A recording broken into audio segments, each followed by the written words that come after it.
다음 주일은 성탄주일입니다. 그래서 우리가 다음 주일날 주일 예배는 성탄주일 예배로 예배를 드리겠습니다.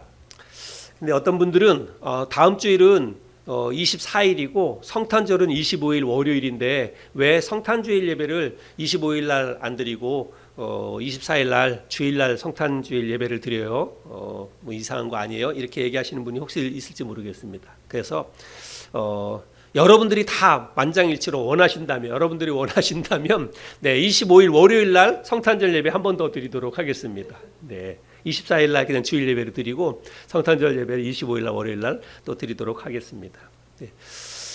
그렇게 드리는 교회들도 뭐 많이 있습니다. 근데 저는 성탄절 이제 뭐 주중에 예를 들어서 목요일이나 뭐 아니면 뭐 수요일이나 목요일이나 이렇게 성탄절이 있으면 그때 이제 성탄절 예배를 또 드리는데 바로 다음 날 월요일이 성탄절이라서 우리 하루 앞당겨서 성탄절 예배를 24일 날 그냥 주일 예배에 성탄절 예배로 드리도록 제가 그렇게 올해는 그렇게 드리도록 생각을 했습니다. 사실은 중요한 것은 그 날이 중요한 게 아니라 예수님이 이 땅에 오셨다는 그 사실이 중요합니다. 그것이 우리에게 어떤 의미이고 왜 예수님이 이 땅에 오셨는지 사실은 그 날이 오신 그 자체가 중요하다라고 하는 것입니다. 그래서 어떤 뭐 태어난 날 자체를 신성시하고 성탄절 그 날을 신성시하거나 그런 것은 꼭 바람직하지 않다라고 여겨집니다. 사실은 많은 이 성경학자들이 이렇게 따져보고 날짜를 검증해봐도 성탄절 12월 우리 25일 날이 예수님 탄생한 날로 우리가 그렇게 기억하고 또 기념하는데 그 날이 예수님이 탄생한 날인지 정확히 잘 모릅니다. 어떤 데는 그래서 러시아 쪽에서는 러시아 뭐 정교회나 이런 쪽에서는 1월 달을 드리잖아요. 1월 달에. 그래서 어떤 이제 성탄절 그 날짜가 중요한 게 아니라 예수님이 이 땅에 오신 그 이유와 목적과 이런 것이 중요하다고 하는 것입니다. 그래서 우리는 성탄절을 어떠한 마음으로 어떠한 자세로 성탄절을 맞이할까 오늘 우리가 그런 말씀들을 함께 좀 나눠보려고 합니다. 세상 사람들처럼 그저 분위기에 취해서 그냥 축제로 즐기는 날로 그렇게 성탄절을 생각하면 안 되지요.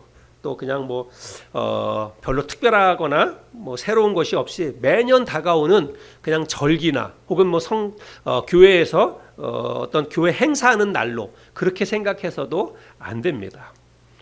오늘 우리가 살펴보게 될 이 동방 박사들의 이야기인데 동방 박사들처럼 우리도 특별한 마음과 특별한 믿음으로 성탄절을 맞이했으면 좋겠습니다. 그래서 오늘 이 배우는 말씀, 듣는 말씀을 우리가 잘 새겨 듣고 우리 다음 주일 성탄절을 맞이할 때 그런 마음으로, 그런 믿음으로 성탄절을 맞이하는 저와 여러분이 되었으면 좋겠습니다. 오늘 우리가 함께 말씀을 읽었는데 오늘 읽은 이 말씀은 우리가 너무나 잘 아는 그런 이야기이죠.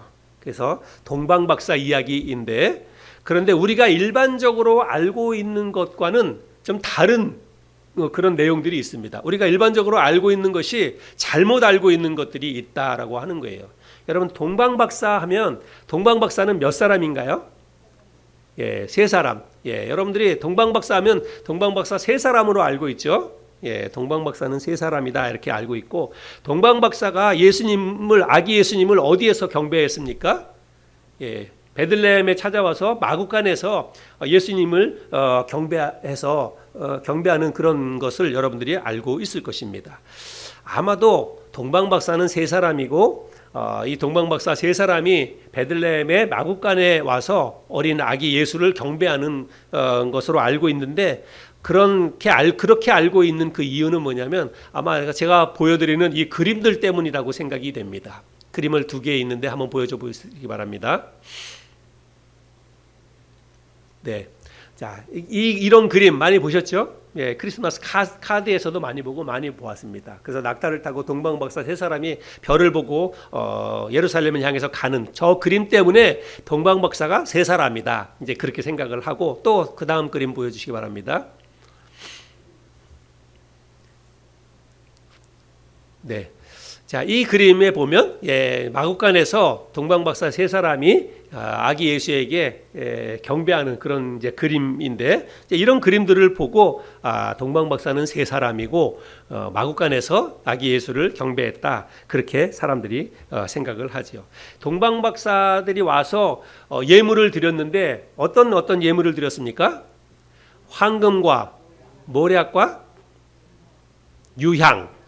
황금과 유향과 모략 세 가지 그 예물을 드렸어요. 그래서 세 가지 예물을 드렸던 것 때문에 사람들이 동방박사는 세 사람일 것이다, 그렇게 이제 생각을 하는 거예요. 그것 때문에 성경 어디에도 동방박사가 세 사람이다라고 하는 그런 내용은 없습니다. 근데 그들이 와서 드린 예물이 세 가지인 것 때문에 한 사람이 한 가지 예물을 드렸다, 이제 그렇게 생각해서 동방박사는 세 사람이다, 우리가 머릿속에 그렇게 알고 있는 것입니다. 근데 뭐 한 사람이 세 가지 예물을 드릴 수도 있고 여러 사람이 와서 세 가지 예물을 드릴 수도 있고 그런 거잖아요. 그렇죠?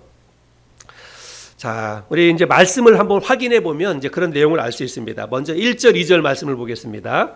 1절 2절.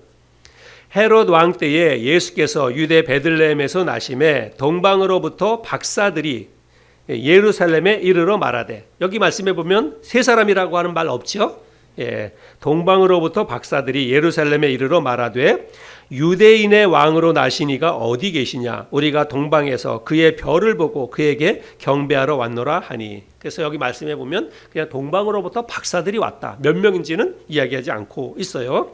자, 그 다음에 7절부터 11절까지인데 우리 자매님이 한번 읽어주시길 바랍니다. 이들이 어디에서 예수님을 경배하는지 이제 그 내용을 한번 잘 찾아보시기 바랍니다. 7절부터 11절.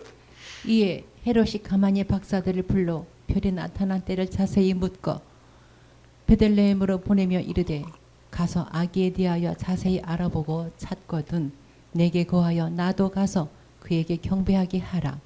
박사들이 왕의 말을 듣고 갈새 동방에서 보던 그 별이 문득 앞서 인도하여 가다가 아기 있는 곳 위에 머물러 서 있는지라.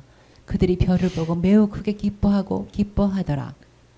집에 들어가 아기와 그의 어머니 마리아가 함께 있는 것을 보고 엎드려 아기께 경배하고 보배합을 열어 황금과 유향과 모략을 예물로 드리니라. 자, 11절에 보면 집에 들어가 아기와 그의 어머니 마리아가 함께 있는 것을 보고 엎드려 아기께 경배했다. 어디에서요? 집에 들어가. 말 구유가 아니라 집에 들어가서 경배했다, 이렇게 말하고 있습니다. 근데 우리가 이제 보통 그림들 이런 것 때문에 머리에 연상이 돼서 이제 말구유에 누워 있는 예수님에게 그 경배했다, 이렇게 이제 보통은 알고 있지요. 그래서 근데 중요한 것은 동방 박사들이 몇 명이었나, 뭐 혹은 뭐 마국간에서 예수님을 경배했나, 아니면 집안에서 경배했나, 그런 게 중요한 것이 아닙니다. 이 사건에서 중요한 것은 뭐냐면 이 동방 박사들이 왜 그렇게 먼 곳에서부터, 동방에서부터 예루살렘까지 그렇게 멀리서부터 왔나라고 하는 거예요.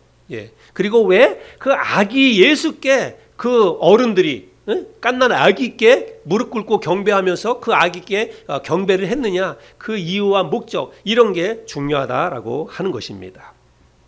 우리가 아는 것처럼 이들은 동방으로부터 온 박사들이라고 이야기하고 있습니다. 그러면 동방이 어디인지, 그리고 박사라고 이야기하고 있는데 도대체 이 사람들이 무슨 박사인지, 이런 것들을 우리가 좀 알 필요가 있는데요. 먼저 동방이라고 하는 것은 동쪽에 있는 지방이라고 하는 그런 말의 뜻이에요. 동방은 이 동방은 예루살렘의 동쪽을 이야기하는 것입니다. 그래서 예루살렘의 동쪽에 있는 그 지방을 이야기하는 것입니다. 그래서 성경을 연구하는 많은 사람들은 이 동방을 어디로 얘기하냐면 페르시아라고 이야기합니다. 페르시아 지방. 페르시아는 오늘날 지도로 보자면 이란이에요. 이란. 이란. 거리가 얼마나 될까? 이 페르시아에서부터 예루살렘까지가 거리가 얼마나 될까? 지도를 한번 좀 보여주시기 바랍니다. 여러분 여기 지도를 보시면 저쪽 오른쪽에 바벨론이라고 써여 있는 데가 바로 페르시아 지방입니다. 구약 성경에서는 저쪽 지방에서는 구약 시대 때는 바벨론이었어요. 저기에서부터 여기 예루살렘까지 이렇게 온 것입니다. 여러분 거리가 얼마나 되냐면 대략 한 1600km에서 많게는 1900km 정도가 된다고 합니다. 여러분 굉장히 먼 거리죠. 예, 뭐 서울에서 부산까지가 한 뭐 4,500km 정도 이렇게 되는데, 예, 그보다 훨씬 더 먼 거리예요. 그 먼 거리를 오늘날처럼 뭐 자가용 타고 오는 것도 아니고, 예, 아마 낙타나 이런 거를 타고 왔을 것입니다. 그래서 보통 저 거리를 낙타를 타고 올 경우에는 시간이 얼마나 걸리냐면, 예, 적게는 3개월에서 많게는 한 6개월 정도 걸린다고 합니다. 예, 그렇게 먼 거리를 이 사람들이 왔다는 거예요. 여러분, 이렇게 먼 거리를 여행한다는 것은 이 당시로서는 대단히 위험한 일입니다. 왜냐하면 그렇게 먼 거리를 올 때 맹수들의, 예, 어떤 습격을 받을 수도 있고, 그리고 도적대들의 표적이 되어서 도적대들로부터 공격을 당할 수도 있어요. 예, 그 사람들은 이제 그렇게 가다 보면 많은 뭐 예물이나 이런 거를 지금 가지고 오는 거기 때문에 도적대들의 표적이 될 수도 있고, 또 그렇게 먼 거리를 가다 보면 질병에 걸릴 수도 있고, 그러니까 목숨을 내놓지 않고는 이렇게 먼 거리를 여행할 수가 없다라고 하는 것입니다. 그래서 동방 박사들이 세 사람이 아니고 어떤 데서는 그래서 뭐라고 주장하냐면, 예, 12명 정도다 이렇게 이야기를 합니다. 왜냐하면 세 사람이 그 위험을 무릅쓰고 적은 인원이 그렇게 먼 곳을 가는 것은 굉장히 좀 부담스럽고 힘든 일이잖아요. 예, 그래서 적어도 세 사람 이상은 될 것이다라고 하는 것을 우리가 합리적으로 생각해 볼 수가 있습니다. 그런데 여러분, 이들이 이 위험을 무릅쓰고 이 저기 페르시아에서부터 예루살렘까지 온 이유가 있을 거 아니에요, 그죠? 왜 이들이 왔냐면 이거는 그들의 직업과 연관이 되어 있습니다. 직업. 이 사람들의 직업이 뭐라 그랬냐면, 이 사람들은 박사들이다라고 얘기했는데, 이 박사는 오늘날의 박사 그런 개념이 아닙니다. 이 박사라고 하는 이 말은 헬라어로 마구스라고 하는 단어가 쓰였는데요. 마구스. 이 마구스라고 하는 말은 마술사 혹은 점성술사, 이런 사람들을 일컬을 때 마구스라고 하는 단어가 쓰였습니다. 예. 그래서 뭐 마술사 하면 우리가 마술하는 사람 이렇게 생각하는데, 그런 마술사가 아니고 아마 그 점성술사라고 하면 아마 될 것 같아요. 그 당시에 이 마구스는 별을 보고 별자리를 보면서 점을 쳐주는 사람, 이런 사람들을 이제 점성술사, 마구스 이렇게 이야기를 했습니다.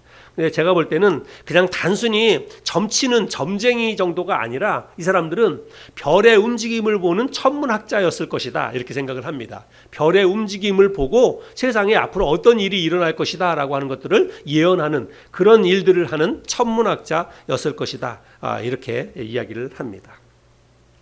그런데 이 사람들이 별을 가만히 연구하다가 어느 한 별을 보고서 이제 그 별의 움직임을 따라서 1600km도 넘는 그 먼 거리를 그 별을 보고 따라왔다는 거예요. 그러면 여러분, 이 사람들이 그 별이 정말 예사롭지 않은 별이다라고 하는 생각을 분명히 가졌을 거예요. 그러니까 그 별을 따라서 먼 거리를 오는 거지요. 예. 그래서 이 사람들이 예루살렘에 이제 그 별을 따라서 와서 예루살렘에 와서 도착해서 이 사람들이 하는 말을 들어보면, 이 사람들이 그 별을, 자기네들이 보고 따라온 별을 어떻게 여겼는지를 알 수가 있습니다. 그 말씀이 1절 2절에 있는데요. 다시 한번 또 1절 2절을 보겠습니다. 우리 같이 한번 읽어볼까요? 1절 2절 시작.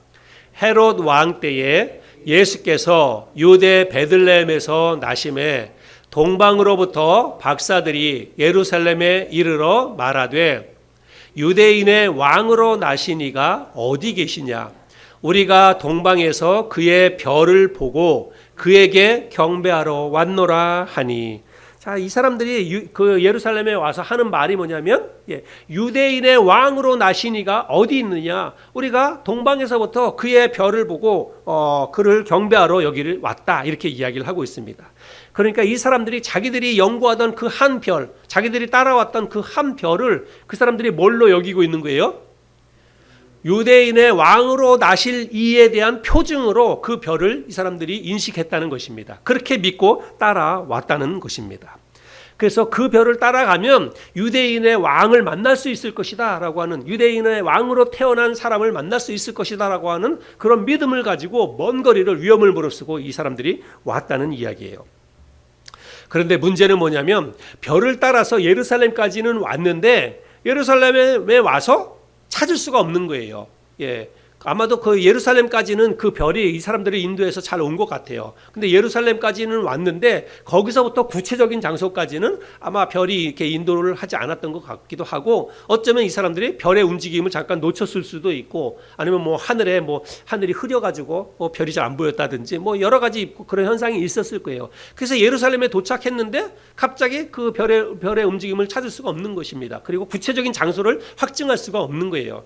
그래서 이 사람들이 예루살렘 시내를 돌아다니면서 뭐라고 얘기하냐면 사람들한테 물어보는 거예요.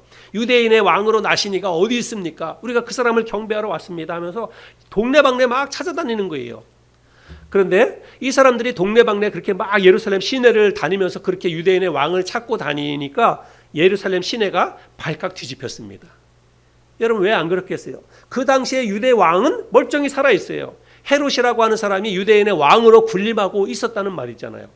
유대인의 왕이 헤롯이 유대인의 왕으로 그 나라를 통치하고 있었고 예루살렘을 지금 다스리고 있는데, 갑자기 느닷없이 동방에서 어떤 사람들이 와가지고, 아마 이 사람들이 별로 영향력이 없어 보이는 뭐 행색이 남루한 뭐 그런 사람 같았으면 그냥 무시했을 거예요. 근데 이 사람들이 아마도 겉 외모나 뭐 이 사람들의 어떤 행렬이 예사롭지 않은 거예요. 근데 그 사람들이 와가지고 갑자기 유대인의 왕을 막 찾아다니니까 갑자기 막 난리가 난 거죠. 그래서 이 사태의 심각성을 인식한 헤롯이 자기 밑에 있었던 대제사장들과 서기관들을 다 불러들입니다. 그리고 나서 그 사람들에게, 서기관과 대제사장들에게 물어요. 뭐라고 묻느냐면 3절 4절인데요. 헤롯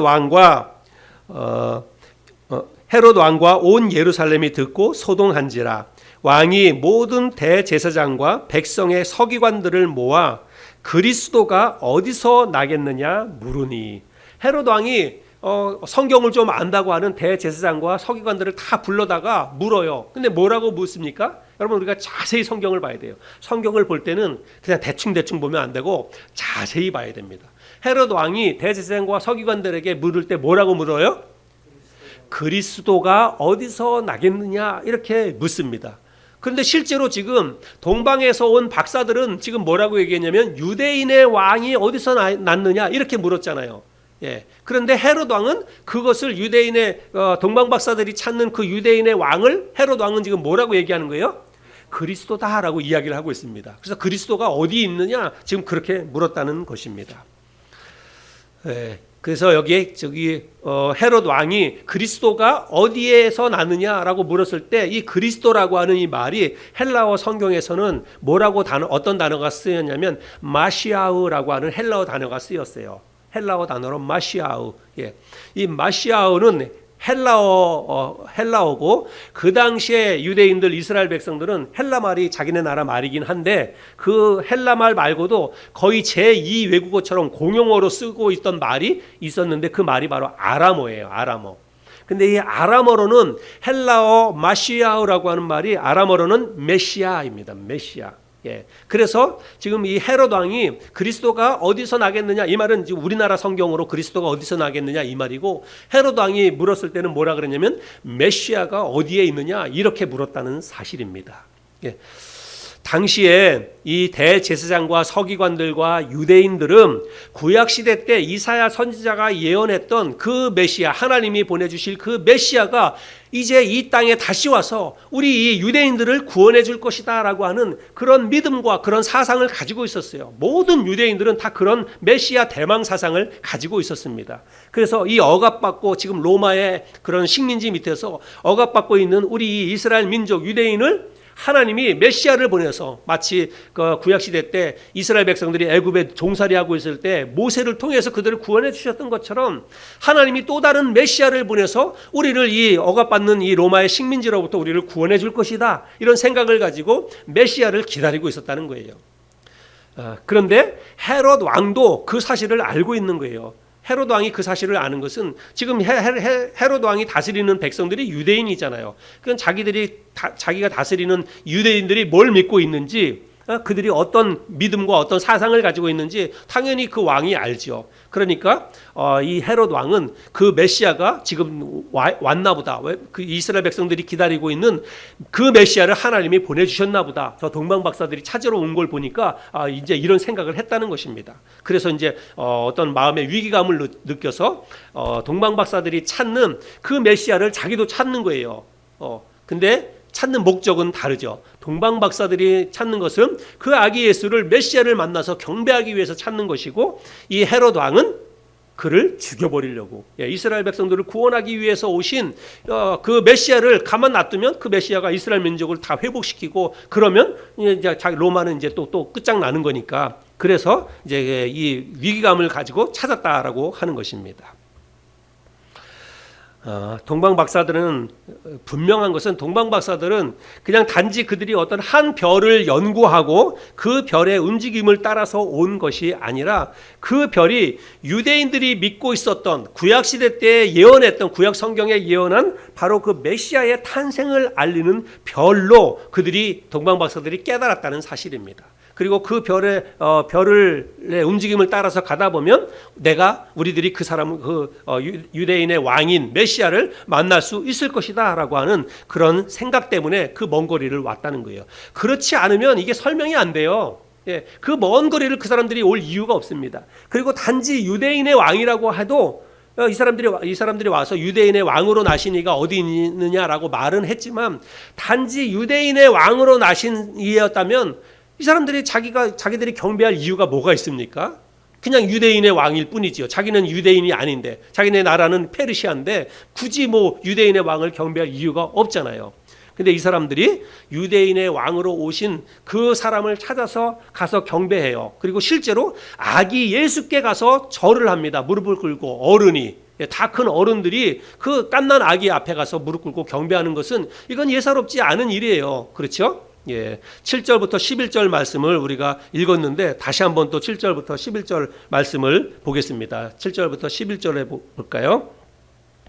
이에 헤롯이 가만히 박사들을 불러 별이 나타난 때를 자세히 묻고 베들레헴으로 보내며 이르되, 가서 아기에 대하여 자세히 알아보고 찾거든 내게 고하여 나도 가서 그에게 경배하게 하라. 이 말은 거짓말이에요. 자기는 경배할 목적이 아니라 이 아기 예수를 죽이려고, 메시아를 죽이려고 했다는 것입니다. 박사들이 왕의 말을 듣고 갈새 동방에서 보던 그 별이 문득 앞서 인도하여 가다가 아기 있는 곳 위에 머물러 서 있는지라. 그들이 별을 보고 매우 크게 기뻐하더라. 집에 들어가 아기와 그의 어머니 마리아가 함께 있는 것을 보고 엎드려 아기께 경배하고 보배압을 열어 황금과 유향과 모략을 예물로 드리니라. 그래서 이 사람들이 아기 예수를 만나서 그 아기 예수께 엎드려서 무릎 꿇고 경배했다라고 이야기하고 있습니다. 이거는 이 사람들이 자기들이 연구하던 그 별이 바로 하나님이 보내주시기로 하셨던 메시아가 나타날 것을 상징하는 별이다라고 믿었고, 그래서 이제 그 별을 따라와서 그 아기 예수를 보고 이분은 하나님이 보내신 메시아이구나라고 하는 믿음이 있었기 때문에 거기에 그 예물을 드리고 경배를 했다는 사실입니다. 오늘 우리가 이 말씀을 통해서 이제 다음 주에 우리가 성탄절을 맞이할 텐데, 성탄을 맞이하는 우리의 마음과 우리의 믿음에 대해서 우리가 함께 좀 생각해 보기를 원합니다. 여러분, 우리는 1년에 한 번씩 매번 성탄절을 맞이합니다. 그렇죠? 성탄절은 1년에 한 번씩 꼬박꼬박 돌아옵니다. 아마 여기 계신 분 중에서 신앙생활 오래 하신 분들은 지금까지 신앙생활 하면서 아마 20-30번의 성탄절을 맞이했을 거예요. 어쩌면 그보다 더 많은 성탄절을 맞이한 분도 아마 계실지 모르겠습니다. 그러다 보니까 우리가 매년 1년에 한 번씩 성탄절을 맞이하다 보니까 성탄절이 뭐 그렇게 특별하지 않고 그냥 무덤덤합니다. 매년 그냥 성탄절을 맞이하니까 별 특별한 감정 없이 그렇게 성탄절을 맞이하는 분이 많이 있다는 것입니다. 그래도 올해는 코로나가 끝나서 교회들마다 뭐 성탄절 행사를 하기도 하고 그렇죠. 코로나 때는 우리가 뭐 아예 모이지도 못하고 성탄절 예배도 잘 못 드리고 그랬잖아요. 근데 이제 뭐 코로나 다 끝나고 그래서 지금은 이제 성탄절 예배도 드리고 또 성탄절에 교회에서 주일학교별로 뭐 이렇게 행사도 하고 그렇습니다. 근데 우리 교회는 뭐 성탄절이라고 해서 뭐 특별한 행사를 하거나 사실은 그렇지 않습니다. 올해만 그런 게 아니라 우리 매년 우리 교회가 뭐 특별하게 성탄절 행사를 크게 요란하게 하거나 사실은 그렇지는 않습니다. 그러나 여러분, 내가 신앙생활을 오래 했든 또 오래 하지 않았든 성탄절에 뭐 성탄절 행사를 특별하게 성탄절 행사를 하든 하지 않든 여러분, 그것과 상관없이 성탄을 맞이하는 우리의 마음과 우리의 믿음은 언제나 특별해야 합니다. 언제나 우리가 특별한 마음으로 성탄을 맞이해야 한다는 사실입니다. 우리가 동방박사들처럼은 아니더라도 우리도 그날 하루만이라도 마음과 뜻과 정성을 다해서 주님 앞에 나와서 예수님의 탄생을 기뻐하고 또 예수님의 탄생을 함께 감사하면서 주님을 예배하고 경배할 수 있어야 합니다. 우리가 왜 2000년 전에 우리와 아무런 상관도 없는 먼 이스라엘 땅에 그 작은 베들레헴이라고 하는 아주 작은 시골 마을에서 태어난 그 예수님의 탄생을 우리가 왜 기뻐해야 되고, 왜 우리가 더 감사해야 되고, 또 우리가 왜 그 예수님을 경배해야 하는 걸까? 그것은 동방 박사들이 오랜 연구 끝에 깨달아 알게 된 것처럼 여러분, 예수님은 유대인의 왕으로 오셨을 뿐만 아니라 헤롯 왕의 입을 통해서 증거된 것처럼 그 예수님은 바로 그리스도라고 하는 것입니다. 하나님에 의해서 기름 부음을 받고 이 땅에 오신 메시아이기 때문에 그분의 탄생을 기뻐하고 우리가 그분께 경배를 해야 한다는 사실입니다. 예수님은 유대인뿐만이 아니라 이 세상 모든 나라, 모든 민족, 모든 사람을 죄와 사망으로부터 구원하시기 위해서 이 땅에 오신 바로 창조주 하나님의 아들이시자 구세주이십니다. 그래서 우리가 그 구세주인 예수님의 탄생을 기뻐하고 또 그 예수님께 경배를 해야 한다는 것이지요. 요한복음 1장 29절에 보면 이런 말씀이 있습니다. 같이 한번 읽어볼까요? 시작. 이튿날 요한이 예수께서 자기에게 나아오심을 보고 이르되 보라, 세상 죄를 지고 가는 하나님의 어린 양이로다. 또 요한일서 2장 1절 2절 말씀도 같이 읽겠습니다. 시작. 나의 자녀들아, 내가 이것을 너희에게 쓰면 너희로 죄를 범하지 않게 하려 함이라. 만일 누가 죄를 범하여도 아버지 앞에서 우리에게 대언자가 있으니 곧 의로우신 예수 그리스도시라. 그는 우리 죄를 위한 화목 제물이니 우리만 위할 뿐 아니요 온 세상의 죄를 위하심이라. 예수님이 이 땅에 오신 것은 이 땅에 있는 모든 사람들의 죄를 해결하기 위해서, 이 땅에 있는 유대인뿐만이 아니라 모든 사람들의 죄를 해결하기 위해서 이 땅에 오셨다고 말씀하고 있습니다. 이 땅에 있는 모든 사람들 중에는 저와 여러분이 다 포함이 되잖아요. 그래서 나의 죄를 해결하기 위해서, 나를 죄로부터 사망으로부터 구원해 주시기 위해서 예수님이 이 땅에 오셨기 때문에 그 예수님의 탄생을 우리가 기뻐하고 그 예수님께 경배를 해야 한다는 것입니다. 사람들이 예수님의 탄생, 예수님이 이 땅에 오신 것에 대해서 별 느낌도 없고 또 별로 감사하지도 않는 것은 그것이 나와 별로 상관이 없는 일이라고 생각하기 때문에 그렇습니다.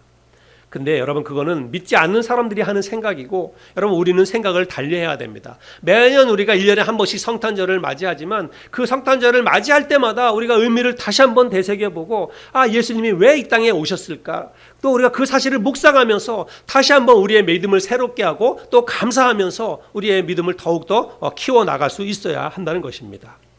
우리가 들고 다니는 성경, 내가 믿고 있는 이 성경이 하나님의 말씀이라고, 하나님의 말씀이 기록된 이 책이라고 하는 것을 내가 분명히 믿는다면, 정말 내가 성경이 하나님의 말씀이라고 내가 확실히 믿는다면 우리는 예수님의 탄생을 기뻐하고 감사하지 않을 수가 없습니다.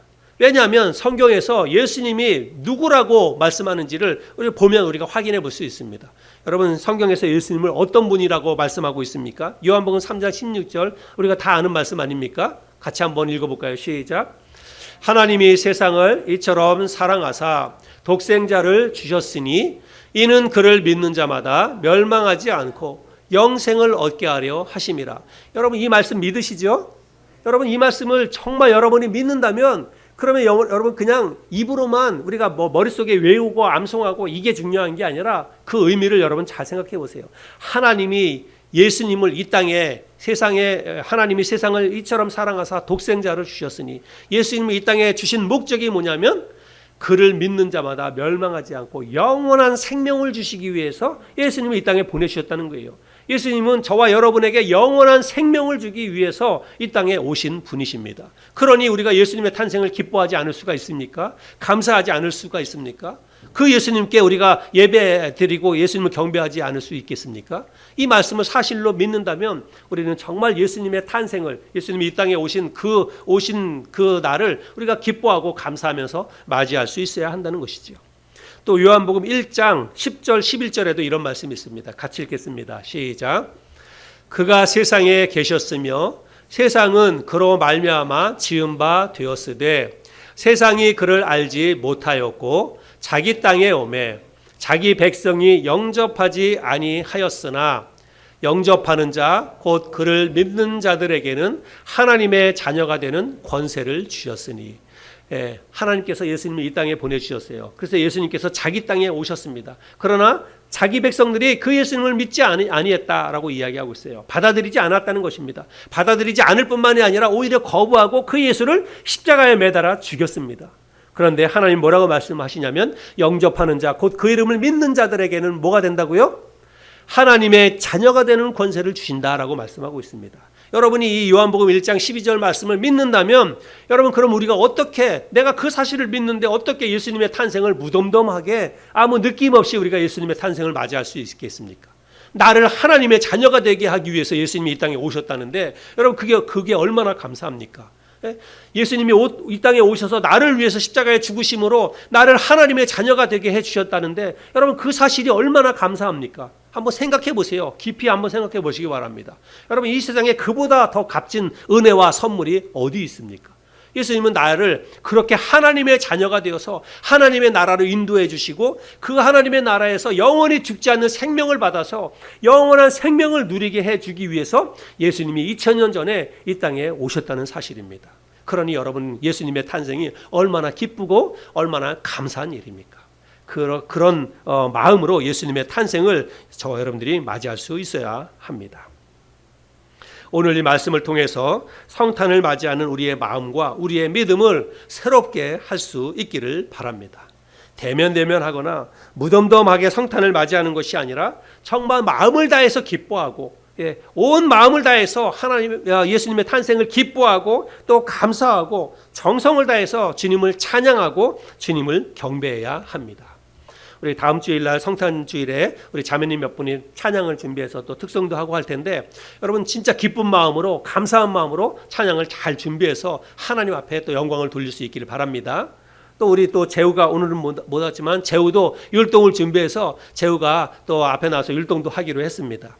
근데 그냥 하라고 하니까 재우가 또 억지로 하는지 몰라요. 근데 우리 재우도 그렇고 자매님들도 그렇고 찬양을 하거나 혹은 뭐 찬양뿐만이 아니라 주일날 또 나와서 예배 드리는 것도 여러분 다 마찬가지예요. 억지로 하거나 그냥 누가 시켜서 하는 게 되지 않기를 바랍니다. 어떻게 우리가 억지로 그렇게 할 수 있습니까?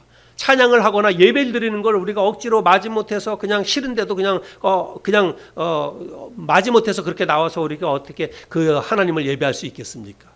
예수님이 오늘 우리가 함께 나눈 말씀처럼 예수님이 이 땅에 오신 목적이 무엇이고 예수님이 이 땅에 왜 오셨는지를 우리가 오늘 말씀을 들었는데 나를 구원하기 위해서 나를 하나님의 나라로 인도해서 그 하나님의 나라에서 영원히 죽지 않는 생명을 누리면서 살게 하기 위해서 예수님이 이 땅에 오셨다는데 나를 위해서 그렇게 하셨다는데 그 사실이 여러분 그냥 무덤덤하게 그 사실을 우리가 받아들일 수 있겠습니까? 진짜로 기뻐하고 감사하면서 예수님의 탄생을 기쁨으로 맞이할 수 있는 저와 여러분이 되었으면 좋겠습니다. 여러분 동방 박사들은 무려 1600km도 넘는 그 먼 거리를 그 아기 예수를 만나겠다고 그 아기 예수를 만나서 경배하고 예배하기 위해서 목숨을 걸고 자기 자신의 목숨을 걸고 그 먼 거리를 찾아왔습니다. 우리는 주님을 예배하기 위해서 여러분 그렇게 많은 희생과 그렇게 많은 노력을 우리가 치르지 않습니다. 정말 얼마나 편한 세상에 살고 있습니까? 주님을 예배하기 위해서 조금 먼 거리에서 오는 분들은 1시간 남짓 걸려서 옵니다. 예. 그런데도 우리는 그 1시간 남짓 뭐 1600km가 아니라 뭐 그냥 10km, 20km를 오는 것도 우리는 귀찮아합니다. 예. 그것도 마지못해서 억지로 나올 때가 있습니다. 예. 그래서는 안 됩니다. 예. 그 동방 박사들에게 있는 그 메시아와 오늘날 우리가 믿고 있는 우리에게 다가오신 그 예수님과 여러분 다른 분입니까? 다른 의미의 그런 예수님입니까? 똑같은 의미입니다. 똑같은 은혜를 우리도 받아 누리고 있는 것입니다. 그래서 우리도 예수님을 예배하고 또 예수님 앞에 나올 때는 정말로 기쁜 마음으로, 감사한 마음으로, 그리고 내가 그 예수님을 만나서 그 예수님을 경배하겠다고 하는 그 간절한 마음으로, 동방 박사들처럼 그런 간절한 마음으로, 간절한 믿음으로 나와서 주님을 찬양하고 주님을 예배할 수 있어야 한다는 사실입니다. 저와 여러분을 구원하시기 위해서 2000년 전에 하나님의 부르심으로, 하나님의 보내심을 받고 이 땅에 오신 그 예수님, 그 예수님의 탄생을 기념하는 그런 주일인 성탄 주일이 다음 주일입니다. 우리 다음 주일날 모두가 다 기쁜 마음으로 할 수만 있다면 여러분의 가족과 여러분의 친척과 여러분이 알고 있는 사람들과 함께 교회에 나와서 우리가 함께 주님을 찬양하고 예배하고 주님께 기쁜 마음으로 주님께 경배할 수 있는 저와 여러분이 될 수 있기를 바랍니다. 한 주간 그런 마음과 그런 믿음으로 잘 준비했다가 다음 주일날 우리가 모두 다 기쁜 마음으로 주님을 나와서 정성껏 주님을 예배하는 저와 여러분 모두가 될 수 있기를 바랍니다. 기도하겠습니다.